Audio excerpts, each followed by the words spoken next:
Now we can buy a full leather set if we wanted to, which I will do.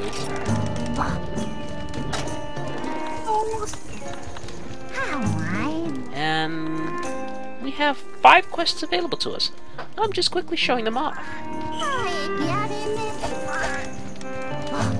It's still more or less tutorial quests, but they don't throw as many at you, and if you really need to do tutorials, they're really here at the school, so it's more streamlined. And you get to the 2-star missions pretty quickly and start fighting bigger monsters. But, you know, we could go back to the school's here. I'm just checking out the school, showing it off.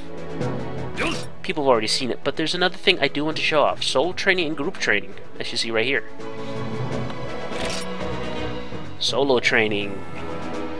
We don't have access to these yet. I have to get further into the game before we get access to them.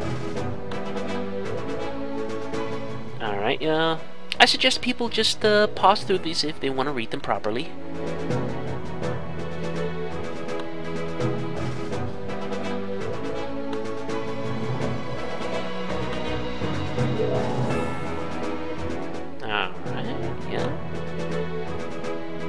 So you can get coins and tickets as rewards for doing this. That sounds good. Coins and tickets will be used to make gear, special kinds of gear. But we don't have access to this. We need to get further into the game. The group training, well, you choose a lobby, if you will, and then you see who you can join, whatnot. But the training is basically like a sort of arena where you get a preset of gear, preset of items, and you get a pretty decent challenge, and then you choose what weapon you want. And you fight big monsters, but usually you have to have fought these monsters in the actual game before you get them unlocked. And then eventually they'll be unlocked with all weapon types too. I'll be showing some of this off too. And I'll see if I can't do group training together with Imal, the Heat Wizard, and Reginald and Captain Poopsock, and whoever else I can get a hold of. They're the only people I've been able to get hold of for multiplayer stuff thus far.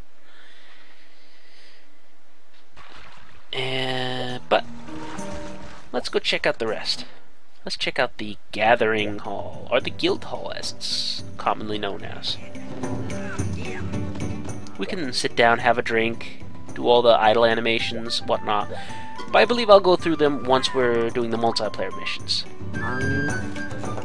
Oh, that doesn't sound good.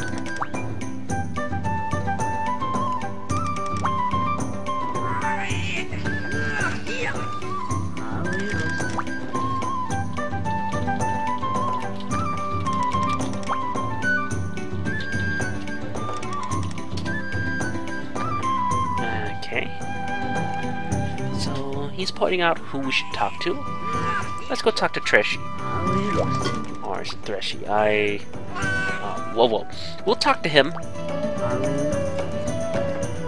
But I just wanted to see if he'd say something new. I almost feel sorry for the feline, but then I remember he's a fucking feline.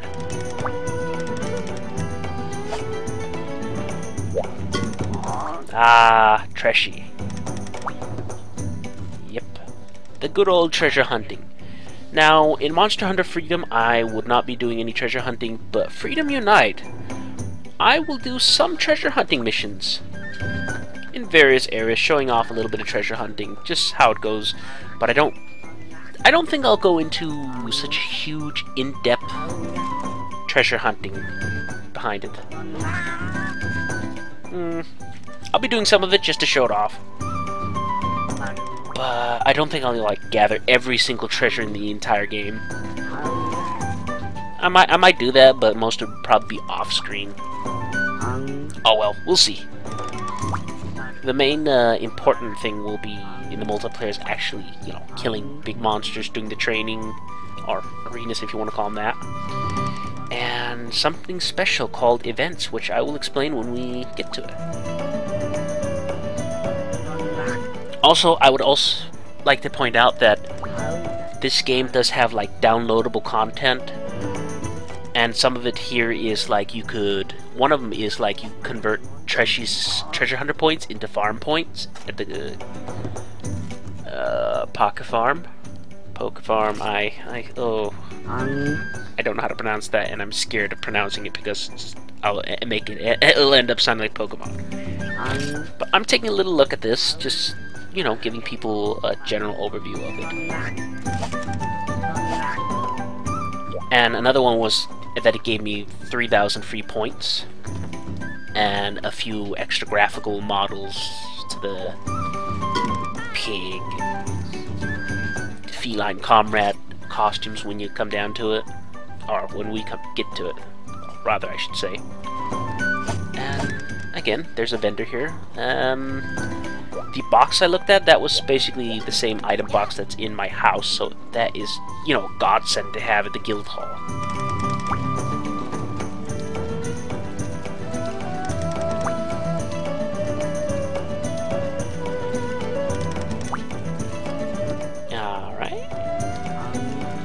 Basically giving us, well, basic info, I guess, who to talk to.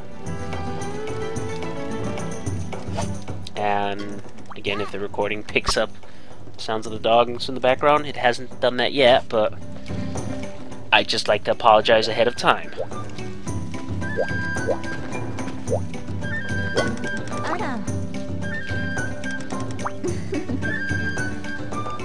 And this is the lady who will explain everything there is to know about the guild counter. So, read on if you wish. There's plenty to read, trust me. They'll explain a little about the ranking system, how to get some rank ups, and all about how to get new titles too, and what each of the people in the counter offers of quests, I believe. Otherwise, no, I think she directs you to go talk to the girl in the pink, who will then explain what each of the counters are like. But for those who don't plan on reading all the text, the pink girl is normal multiplayer missions where basically normal monsters and whatnot, everything is scaled up to multiplayer. Then there's the green girl, who is basically the hard mode of it all, where you can get extra good drops, make extra good gear, you know, basically better versions of what you've been making so far. And then you have the G missions, which is like the ultra hard level of missions, if you will. And they will have like unique gear for them, as far as I understand. I'm not too sure about that, but I'm sure Imald will explain, as he's a bit of a local expert, if you will. Though it seems like he needs to get back into the game a little bit more, since he's been playing Monster Hunter Freedom, not Monster Hunter Freedom, but Third Portable, sorry. Which is fine, I'll probably end up playing that as well.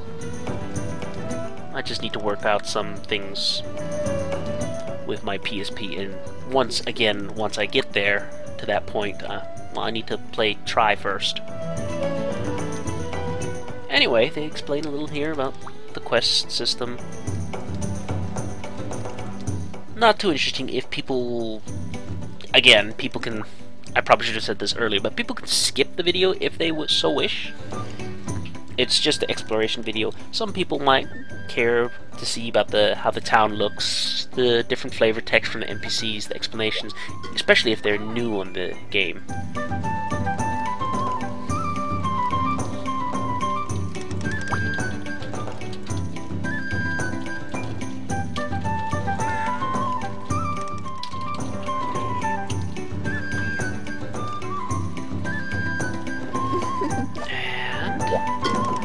That should be the basic explanation of everything. Let's go talk to the girl we were mentioned to talk to. Alright. She will explain about the star marks. It's basically like a tier of missions, or, well, I guess, yeah, a tier of missions.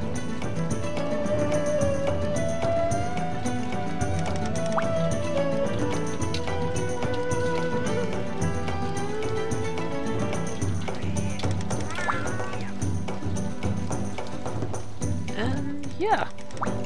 Okay.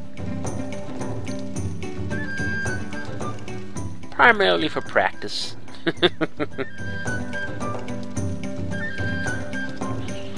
These make quests great. So each time I do the multiplayer, I will be bringing 3 buddies along with me. I have a list of people who want to play with me, but a lot of them has yet to contact me in one form or another. And I'll see who I can rope along. Mainly, we will be playing multiplayer during the weekends, and I'm not sure how much will get recorded.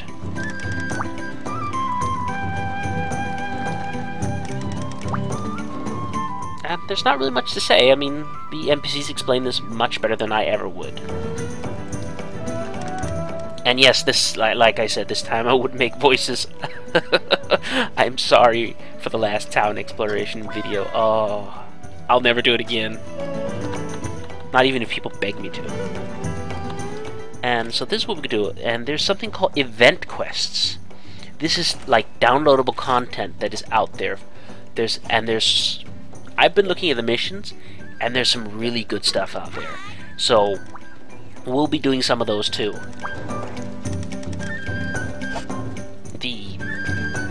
The ones I've taken a look at are either really challenging or seem just like they're really fun to do. So we'll be doing some of that. I will consult with Emald and find out what's good to do, what's not good to do, and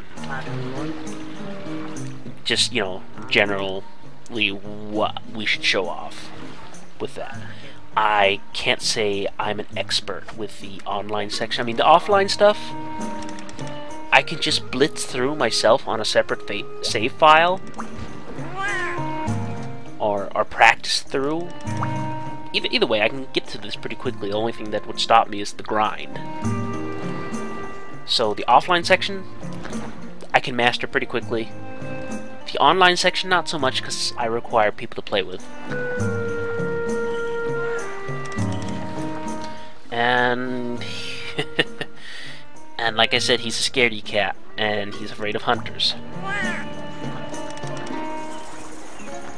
Yeah, he's worried about being either slain or captured. Capturing a monster will yield better rewards, though, in your reward box.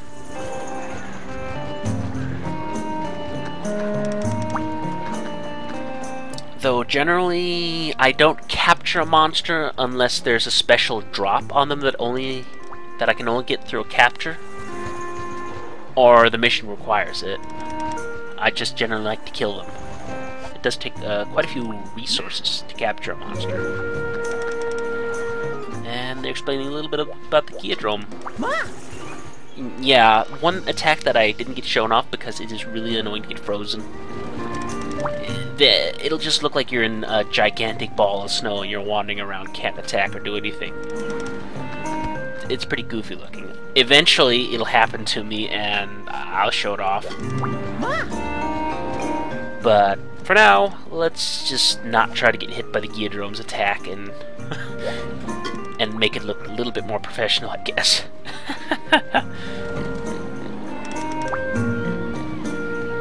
And now, as you can see, the villagers are more eager to talk to us. Well, now that we've talked to Granny, I think from now on I'll just call her Granny because she's a little old lady. And, the Tiger X. That is what... Yeah, he's talking about what beat the shit out of us, or just knocked us off a cliff.